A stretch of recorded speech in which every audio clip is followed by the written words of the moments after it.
గెలుపోటముల విషయం పక్కన పెడితే ఈసారి జరిగిన ఎలక్షన్స్ అయితే మాత్రం ఒక చరిత్రలో నిలిచిపోతుంది. నిజంగా చెప్పాలంటే ఎమ్మెల్యేగా పిఠాపురంలో ఏ రోజునైతే నామినేషన్ వేశారో ఆ రోజు నుంచి యావత్ భారతదేశం మొత్తం కూడా పిఠాపురంకి చూసేలా చేసింది.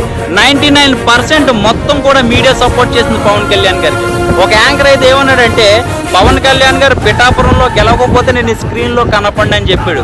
ఒక ఆయన అయితే చాలా మంది పందెలు కడతారు, పొలం ఇచ్చేస్తాను, 2 ఎకరాలు ఇచ్చేస్తాను, అవన్నీ పక్కన పెడితే చాలా మంది కుర్రోళ్ళు, యువత, జన సైనికులు ఫోన్ పేలో రెడీగా డబ్బులు పెట్టుకుని ఉన్నారు. ఎందుకో తెలుసా?